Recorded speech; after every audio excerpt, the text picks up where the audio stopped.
রাধে রাধে বন্ধুরা, সবাই তোমরা কীরকম আছো? আশা করছি খুব ভালো আছো, সুস্থ আছো। আজকে গাড়ি আমাদের কাছে আসেনি, আমরাই চলে এসেছি গাড়ির কাছে। আর এই গ্যারাজের সামনেটার কি অবস্থা করে রেখেছে দেখো। এটা কিন্তু কয়েকদিন আগে করেছে, কিন্তু এখনও পরিষ্কার করেনি। যাই হোক, আজকে একটু দেরি হয়ে গেছিলো, সেই জন্যে আমরা আর ওর বাবার অপেক্ষা না করে তিনজনে একেবারে বাইক দিয়ে চলে এসেছি গ্যারাজে, যাতে আমাদের একটু তাড়াতাড়ি হয়। তো এখানে গাড়িটা না গরম করতে একটুখানি সময় লাগে, মানে গাড়ির ইঞ্জিনটা। আর আমি অধৈর্য হয়ে যাচ্ছিলাম, ওর বাবাকে বলছিলাম তাড়াতাড়ি করো।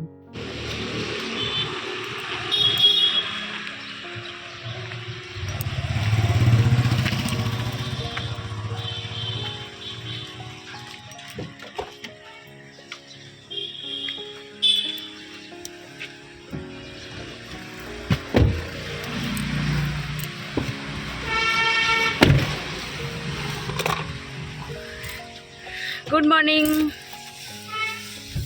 ঘড়িতে বাজছে 9:12। আজকে একটু দেরি হয়ে গেছিলো, সেই জন্য আমরা একেবারে তিনজনাই চলে এসেছি এই গ্যারাজে। মানে ও তো মানে গাড়িটা নিয়ে যায় বাড়ির সামনে, তো আজকে একেবারে চলেই এসেছি, যেহেতু একটু দেরি হয়েছে। এখান থেকে আমরা সোজা বেরিয়ে যেতে পারবো, সেই জন্যে। তো চলো, দেখতে পাচ্ছ কী অবস্থা। তো চলো, আজকে মেয়ের হেলথ কেয়ার এক্সাম, আশা করি ভালোই হবে। প্রিপারেশন করেছে, যেটুকুনি করার করেছে। চলো এবারে বেরিয়ে যাই। এই যে বসে আছে। আজকে হলে কিছুটা স্বস্তি, কারণ এরপরে একেবারে সেই 7 তারিখে, হোলির পর।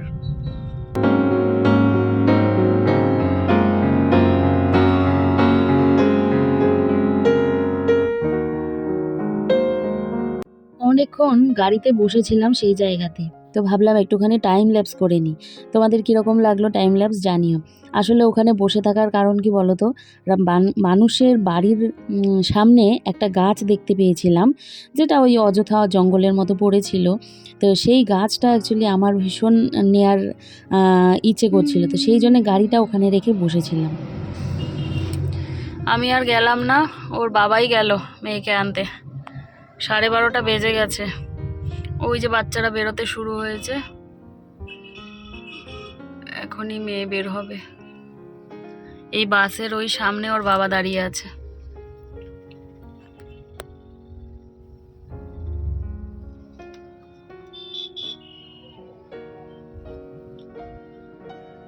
ওই যে ওর বাবাকে দেখা যাচ্ছে।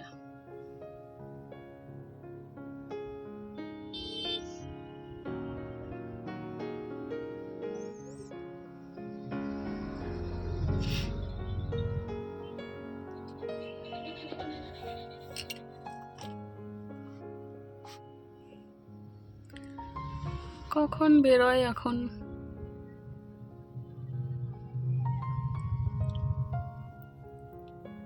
সবার মুখ তো হাসি হাসিই দেখা যাচ্ছে। কোশ্চেন পেপার মনে হয় ভালোই হয়েছে।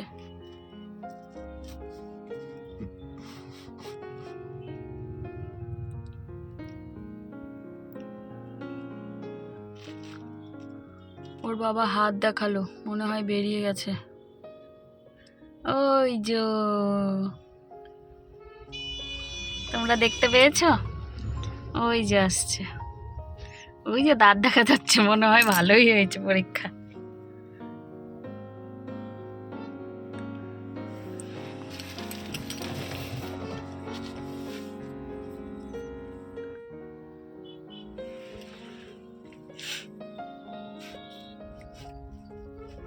ওই যে আসছে।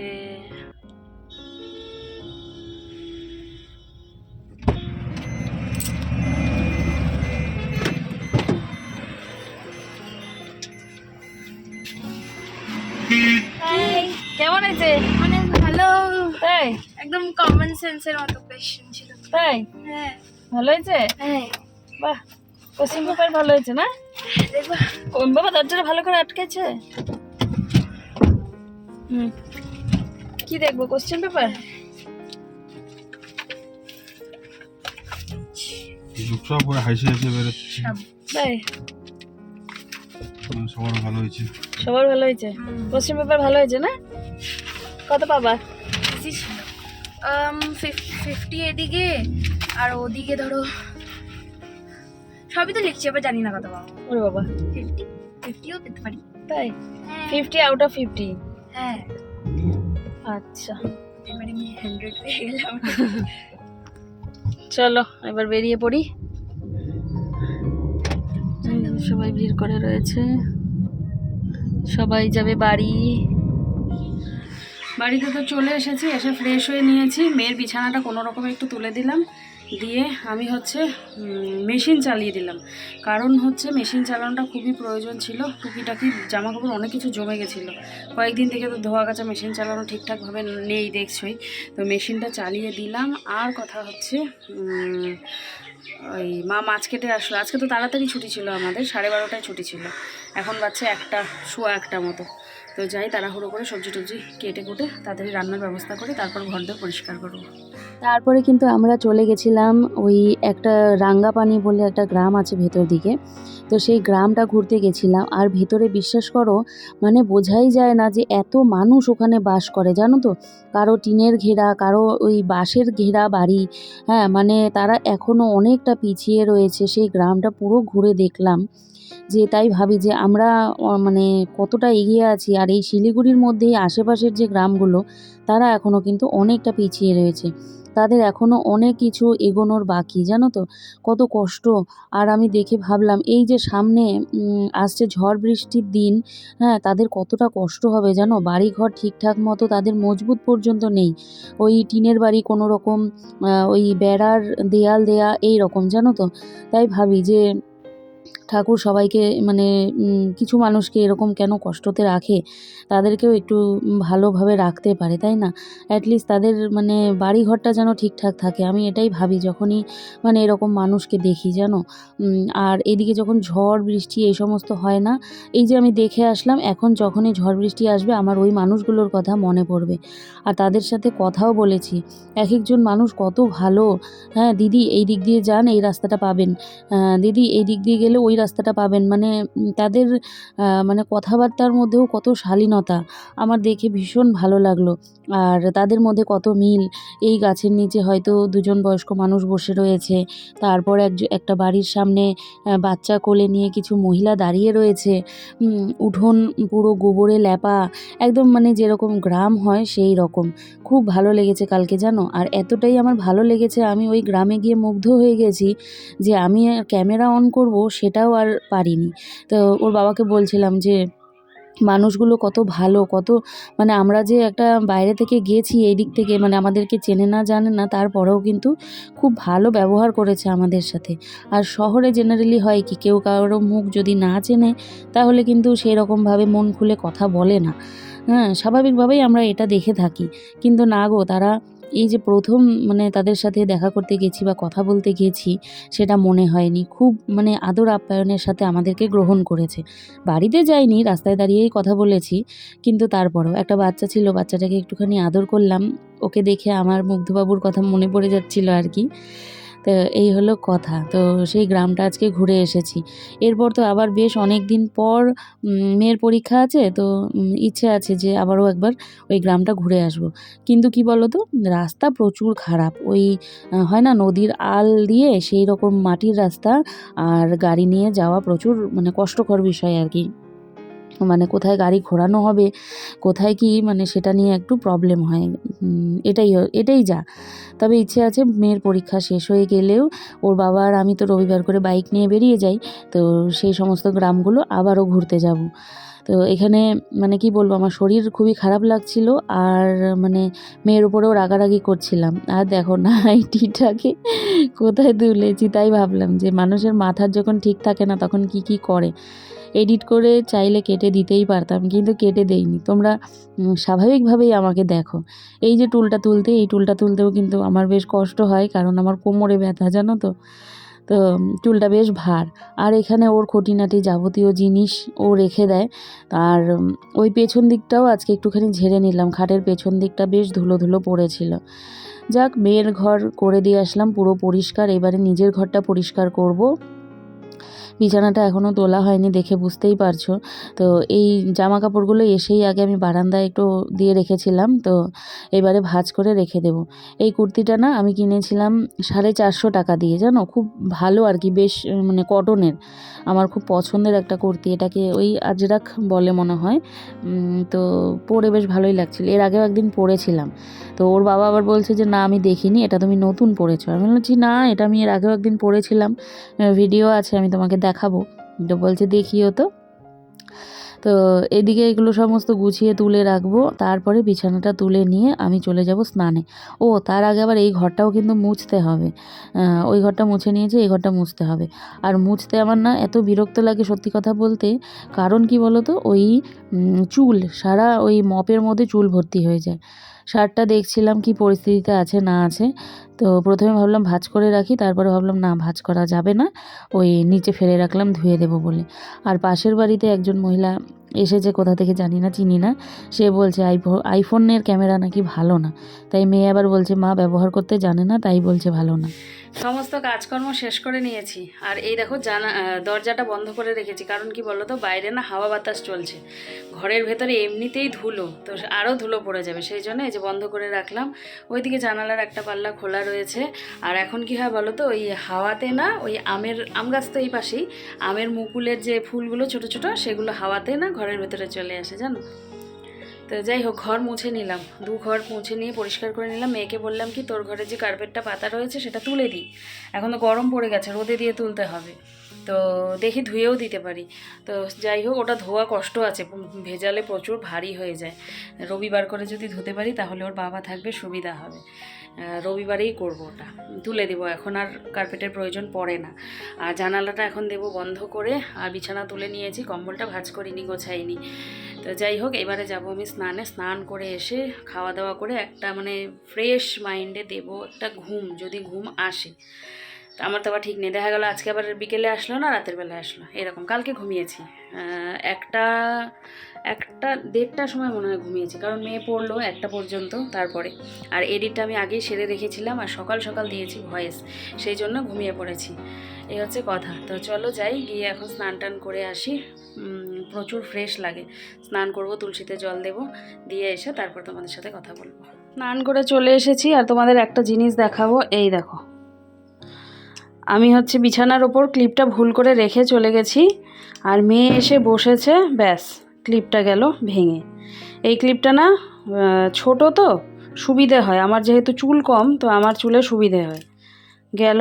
যাই হোক, এরকম আরেকটা কালার আছে আমার কাছে, কিন্তু এটা তো গেল, বলো, যেটা ভেঙে যায় সেটা কি আর জোড়া লাগে? লাগে না, তাই না?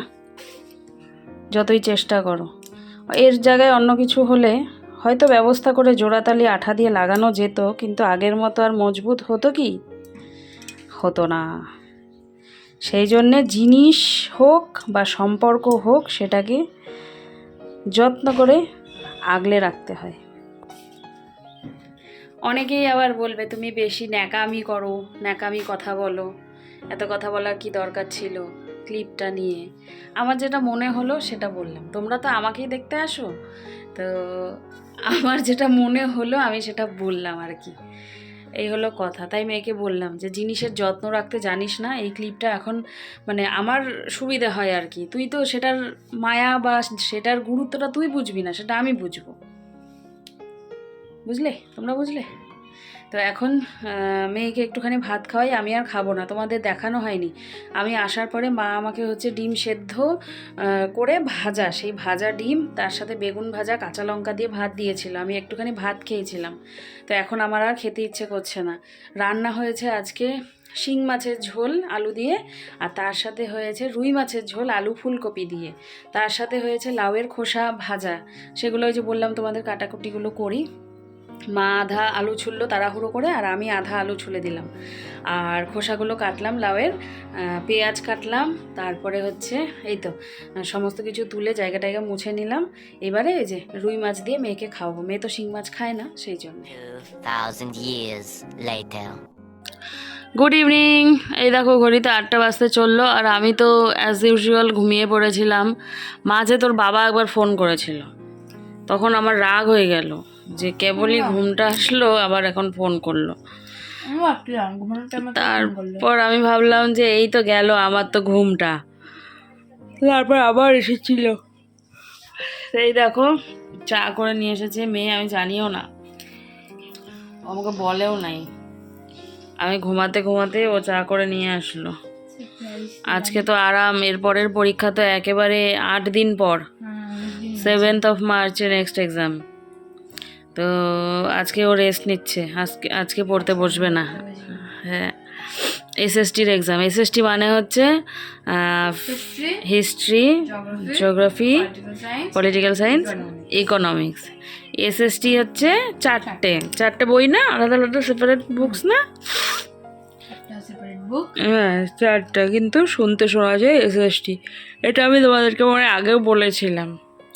যাই হোক, চলো এখন চাটা খাই, খেয়ে নিয়ে দেখি কি করা যায়, কীর্তন করি নাকি নাচি, দেখি কি করা যায়। কাজ নেই কোনো, কেন কি মা এই টাইমে হলো শুয়ে থাকে, ধরো খেয়ে আমি পড়তে থাকি। এখন আমিও ফ্রি, এবার এখন বসছি না যে আমরা কি করবো, নিজে কি করি যায়, কি করা যায়। হ্যালো, অনেকক্ষণ বাদে আসলাম তোমাদের সাথে কথা বলতে। ব্লগে না কিছু বোঝা যায় না। যাই হোক, লাস্ট তো কথা হয়েছিল সামনে এসে, না ব্যাক ক্যামেরায় কথা হয়েছিল চা খাওয়ার সময় মনে হয়। তারপর হচ্ছে কতক্ষণ পর ওই 9টা নাগাদ বাড়িতে গেলাম। হ্যাঁ, তো তখন আর কথা বলা হয়নি তোমাদের সাথে। তো বাড়িতে গেলাম, দিয়ে মুগ্ধকে তেল মালিশ করলাম। মুগ্ধর মায়ের মামা মামি এসেছিলো, যারা শিলিগুড়িতেই থাকে। তো ওদের দুজনার মানে ওদের সাথে আমাকে আর দেবলিনার বাবাকে, দেবলিনাকে মানে আমাদের 3জনকেও নিমন্ত্রণ করে গেল, যেটা হচ্ছে গিয়ে ওর মামির কি বলবো ভাইয়ের বিয়ে। হ্যাঁ, তো যাই হোক, দেরি আছে এখনও, মার্চের মনে হয় 11 তারিখ এরকম, 9 তারিখ 11 তারিখ এরকম। আমাদেরও দুটো বিয়েবাড়ির নিমন্ত্রণ পড়েছে, যেটা হচ্ছে 6 তারিখ আর 9 তারিখ, দুটো। 6 তারিখেরটা মনে হয় যাওয়া হবে না, কারণ 7 তারিখে মেয়ের এক্সাম রয়েছে, লাস্ট এক্সাম। আর 9 তারিখেরটা যাওয়ার ইচ্ছে আছে, দেখি কি করি। তো এবারে আমি হচ্ছে আসলাম। মেয়ে তো আজকে পড়তে বসবে না, আগেই বলে দিয়েছে, ফোন দেখছে। আর আমিও এখন একটু বিছানাগুলো গুছিয়ে নিয়ে ওই আটা টাটা কী করি না করি সেগুলো করব, খাওয়া দাওয়ার ব্যবস্থা করব। কালকে রয়েছে একাদশী। তা চলো যাই, এবারে আবার আসছি পরে। পুরে তো তোমাদের দেখানো হয়নি কি রান্না বান্না হয়েছে, তো সেই জন্য রাতে দেখাচ্ছি। আজকে ওর বাবা ভাতই খাবে, মা গরম গরম ভাত করেছে। তোমাদের বলেইছিলাম রুই মাছ হয়েছে আর তার সাথে শিং মাছ হয়েছে। কেন যেন মনে হয় যে না দেখালে, তোমরা যদি না বিশ্বাস করো, তোমরা যদি ভাবো যে দেখায়নি, আমরা কি করে বুঝবো রুই মাছ হয়েছে শিং মাছ হয়েছে, তো সেই জন্য আর কি দেখিয়ে দিলাম। আর আজকে তো মা ভাত করেছিল রাতের বেলা, গরম গরম ভাত ছিল। আর ওর বাবার তো ইচ্ছে ছিলই না খাবার, তো আমি বললাম যে না, গরম ভাত আছে, খেয়ে নাও, আর তরকারিও বেশ অনেকটা রয়েছে, তুমি খাও, কারণ আগামীকালকে রয়েছে একাদশী। তো তরকারিগুলো নষ্ট করে তো লাভ নেই, সেই জন্যে যখন বললাম তো দেখি আস্তে করে রাজি হয়ে গেল। তো রাজি যখন হয়েই গেল তাহলে ভালোই হলো, তরকারিটা একটুখানি ওকে দিয়ে মানে কমাতে পারলাম আর কি, না হলে অতগুলো মাছ তরকারি খাওয়া আমার পক্ষে সম্ভব ছিল না। এমনিতেই আমি কিন্তু শিং মাছ খেতে খুব একটা বেশি পছন্দ করি না, মানে খাই না বললেই চলে। তো রাতের বেলায় 3 পিস মাছ ছিল, ওর বাবাকে দুটো দিয়ে তারপর আমি একটা কোনো রকমে খেলাম, খুব একটা খারাপ লাগেনি। এদিকে রাতের বেলা মেয়ের চুলটা যদি না বেঁধে দিই, ও ওইভাবেই চুলটা ছেড়ে শুয়ে পড়বে, আর সারা বালিশ বিছানা সব চুলে ভর্তি হয়ে যায়। সব সময় তো সুযোগ পাই না, তবে যেদিন সুযোগ পাই সেদিন কিন্তু ওর চুলটা আমি বেঁধেই দিই। বড় হয়েছে চুলটা, অনেকটাই ছোট করে কেটে দিয়েছিলাম, ওই স্কুলের তাড়নায়, স্কুলে যাওয়ার সময় টাইম হয় না, ওই জন্য। আমি মেয়ের চুল বেঁধে দিলাম, মেয়ে আমার চুল বেঁধে দিল, দেখো। আমার বেলায় আর ক্যামেরা অন করা হয়নি, মেয়েই কিন্তু বেনি করে দিয়েছে। মাথায় দিতে হবে শ্যাম্পু, ওই যে বললাম যে রাস্তার ধারে থাকা, আর ধুলো একেবারে, রাস্তাঘাটে বেরোনোই মানে অসম্ভব ব্যাপার এখন, এত ধুলোবালি। কতগুলো মানুষকে দেখলাম না মাস্ক পরা, তাই ওর বাবাকে বলছিলাম যে যারা মাস্ক পরে বেরিয়েছে তারাই আসলে বুদ্ধিমানের কাজ করেছে। এত পলিউশন না, মানে কেমন আমার না এইগুলো জ্বলে যায়, এগুলো এই যে ধুলোর কারণে জ্বলে যায়। যাই হোক, একটুখানি কালকে চেষ্টা করবো পার্লারে যাওয়ার, খুবই খারাপ অবস্থা মুখে চোখের। আর দেখে মনে হচ্ছে, দেখো আমি মনে হয় কত দিনের রুগী। বাবা, পেছনে এমনভাবে দেখা যাচ্ছিল, মনে হচ্ছে কেউ যেন ওখানে দাঁড়িয়ে ফোন টিপছে, এরকম করে ফোন দেখছে, ওরকম লাগছে। আমি ফট করে ভয় পেয়ে গেছি, এই আলোটা হচ্ছে ওই মধ্যে পড়ছে।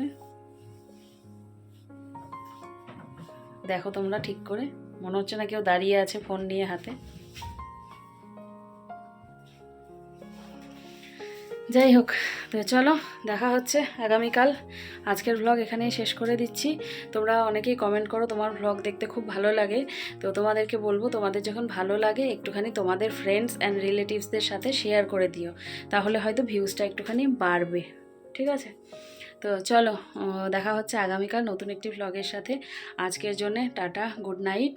আর হচ্ছে কি বলবো, নতুন বন্ধুরা সাবস্ক্রাইব করে নিও, আর পুরনোরা যেরকম বললাম শেয়ার করে দিও। চলো টাটা।